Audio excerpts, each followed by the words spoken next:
ಎಲ್ಲರಿಗೂ ನಮಸ್ಕಾರ. ನಾನು ಗಣೇಶ್ ಪಾಟೀಲ್.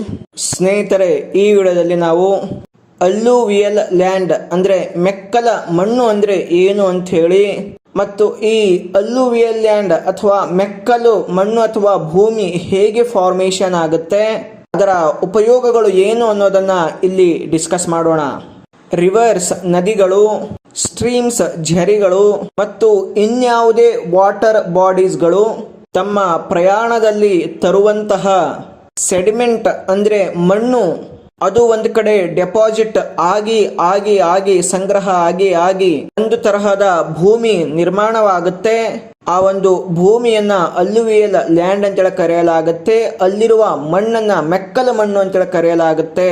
ಈ ಮೆಕ್ಕಲ ಮಣ್ಣು ಅಥವಾ ಅಲ್ಲುವಿಯಲ್ ಲ್ಯಾಂಡ್ ಏನಿದೆಯಲ್ಲ, ಎಲ್ಲಾ ಮಣ್ಣುಗಳಲ್ಲೇ ಅತ್ಯಂತ ಫರ್ಟೈಲ್ ಅಂದ್ರೆ ಫಲವತ್ತಾದ ಮಣ್ಣಾಗಿದೆ. ಈ ಒಂದು ಮಣ್ಣು ಅತಿ ಹೆಚ್ಚಿನ ನ್ಯೂಟ್ರಿಯೆಂಟ್ಸ್ ಗಳನ್ನು ಹೊಂದಿದೆ ಮತ್ತು ಅಗ್ರಿಕಲ್ಚರ್ಗೆ ಹೇಳಿ ಮಾಡಿಸಿದಂತಹ ಒಂದು ಭೂಮಿಯಾಗಿದೆ.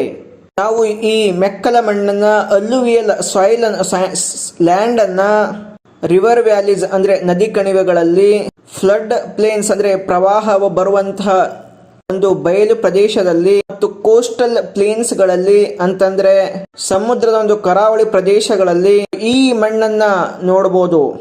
ಈ ಮಣ್ಣು ನದಿಗಳ ಮತ್ತು ಇನ್ಯಾವುದೇ ವಾಟರ್ ಬಾಡೀಸ್ಗಳ ಇಲ್ಲಿರುವಂತಹ ವಾಟರ್ನ ಒಂದು ಕಂಟಿನ್ಯೂಸ್ ಮೂವ್ಮೆಂಟ್ ನಿಂದ ತಂದು ಹಾಕುವಂತಹ ಒಂದು ಸೆಡಿಮೆಂಟ್ ನಿಂದ ಈ ಒಂದು ಮಣ್ಣು ನಿರ್ಮಾಣವಾಗುತ್ತೆ. ಹೀಗೆ ಹಲವು ವರ್ಷಗಳಿಂದ ಈ ನದಿಗಳು ತಂದು ಹಾಕ್ತಾ ಇರುವ ಮಣ್ಣು ಡೆಪಾಸಿಟ್ ಆಗಿ ಆಗಿ ಇವತ್ತು ಒಂದು ಕಲ್ಟಿವೇಶನ್, ಒಂದು ಕೃಷಿ ಮಾಡಲು ಸಾಧ್ಯವಾಗುವಂತಹ ಒಂದು ಫರ್ಟೈಲ್ ಸಾಯಿಲ್ ಅನ್ನ ಹೊಂದಿದೆ. ಈ ಮಣ್ಣು ಅನೇಕ ಒಂದು ಮಿನರಲ್ಸ್ ಗಳನ್ನ ತುಂಬಾ ಒಳ್ಳೆ ರೀತಿಯಲ್ಲಿ ಹೊಂದಿದೆ, ಅಂದ್ರೆ ಹೆಚ್ಚಿನ ಪ್ರಮಾಣದಲ್ಲಿ ಹೊಂದಿದೆ. ಈ ಮಣ್ಣಿನಲ್ಲಿ ಸಾವಯವ ಒಂದು ಆರ್ಗ್ಯಾನಿಕ್ ಮ್ಯಾಟರ್ಸ್ ಕೂಡ ಇದೆ. ಒಂದು ಮರ ಗಿಡಗಳ ಒಂದು ಸಸ್ಯಗಳ ಬೆಳವಣಿಗೆಗೆ ಒಂದು ಒಳ್ಳೆಯ ರೀತಿಯ ವಾತಾವರಣವನ್ನ ನಿರ್ಮಾಣ ಮಾಡಿಕೊಡುತ್ತೆ. ಈ ಮಣ್ಣು ಹೆಚ್ಚಿನ ಫಲವತ್ತತೆ ಹೊಂದಿರುವುದರಿಂದ ಈ ಮಣ್ಣಿನಲ್ಲಿ ಕೃಷಿ ಮಾಡಿದ್ರೆ ನಾವು ಅಗ್ರಿಕಲ್ಚರ್ ಪ್ರೊಡಕ್ಟಿವಿಟಿ ಜಾಸ್ತಿ ಆಗುತ್ತೆ. ಅಂದ್ರೆ ಈ ಮಣ್ಣಲ್ಲಿ ಕೃಷಿ ಮಾಡಿದ್ರೆ ಒಂದು ಅಗ್ರಿಕಲ್ಚರ್ ನ ಪ್ರೊಡಕ್ಟಿವಿಟಿ ಜಾಸ್ತಿ ಆಗುತ್ತೆ. ಸೊ ಇದೆಲ್ಲ ಒಂದು ಈ ಅಲ್ಲುವಿಯಲ್ ಲ್ಯಾಂಡ್ ಮೆಕ್ಕಲ ಮಣ್ಣುವಿನ ಪಾಸಿಟಿವ್ ಸೈಡ್ ಆದ್ರೆ, ಈಗ ಈ ಮಣ್ಣಿನ ಒಂದು ಕೆಲವೊಂದು ನೆಗೆಟಿವ್ ಸೈಡ್ ಅನ್ನ ನೋಡೋಣ. ಈ ಅಲ್ಲುವಿಯಲ್ ಲ್ಯಾಂಡ್ ಏನಿದೆ, ಮೆಕ್ಕಲ ಮಣ್ಣು ಇದೆ, ಅವಾಗವಾಗ ಫ್ಲಡ್ಡಿಂಗ್ಗೆ, ಪ್ರವಾಹಕ್ಕೆ ಗುರಿಯಾಗುತ್ತೆ.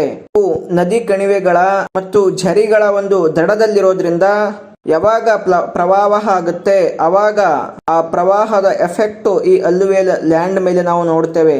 ಯಾವಾಗ ಈ ಪ್ರವಾಹ ಬರುತ್ತೆ ಅವಾಗ ಈ ಮಣ್ಣಲ್ಲಿರುವಂತಹ ನ್ಯೂಟ್ರಿಯೆಂಟ್ಸ್ ಗಳ ಒಂದು ವೇರಿಯೇಷನ್ ಆಗುತ್ತೆ ಮತ್ತು ಈ ಮಣ್ಣಿನಲ್ಲಿರುವಂತಹ ಕ್ರಾಪ್ಸ್ ಗಳಾಗ್ಲಿ ಅಥವಾ ಇನ್ಯಾವುದೇ ಇನ್ಫ್ರಾಸ್ಟ್ರಕ್ಚರ್ಸ್ ಗಳಾಗ್ಲಿ ಅವುಗಳಿಗೆ ಡ್ಯಾಮೇಜ್ ಆಗುತ್ತೆ.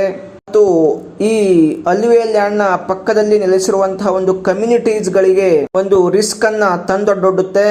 ಸೊ ಇದಕ್ಕೆ ಪರಿಹಾರ ಏನು ಅಂತಂದ್ರೆ, ಕೆಲವೊಂದು ಎಫೆಕ್ಟಿವ್ ಫ್ಲಡ್ ಕಂಟ್ರೋಲ್ ಮೆಜರ್ಸ್ ಗಳಿವೆ ಮತ್ತು ಲ್ಯಾಂಡ್ ಮ್ಯಾನೇಜ್ಮೆಂಟ್ ಸ್ಟ್ರಾಟಜೀಸ್ ಗಳಿವೆ. ಅವುಗಳನ್ನ ಅಳವಡಿಸಿಕೊಂಡಿದ್ರೆ ಆದ್ರೆ ಈ ಪ್ರವಾಹದಿಂದ ಬರುವಂತಹ ಕೆಲವೊಂದು ರಿಸ್ಕ್ಸ್ ಗಳನ್ನ ನಾವು ತಡೆಗಟ್ಟಬಹುದು ಮತ್ತು ಸಸ್ಟೈನೇಬಲ್ ಅಗ್ರಿಕಲ್ಚರ್ ಅನ್ನ ಮಾಡಬಹುದು. ಈ ಒಂದು ಅಲ್ಲುವಿಯಲ್ ಲ್ಯಾಂಡ್ಸ್ ಹಲವಾರು ಜನರಿಗೆ ಒಂದು ಲೈವ್ಲಿಹುಡ್ ಅನ್ನ ಅಂದ್ರೆ ಜೀವನೋಪಾಯವನ್ನ ಕೊಟ್ಟಿದೆ ಮತ್ತು ಒಂದು ಎಕೋಸಿಸ್ಟಮ್ ಅನ್ನ ಕ್ರಿಯೇಟ್ ಮಾಡಿದೆ.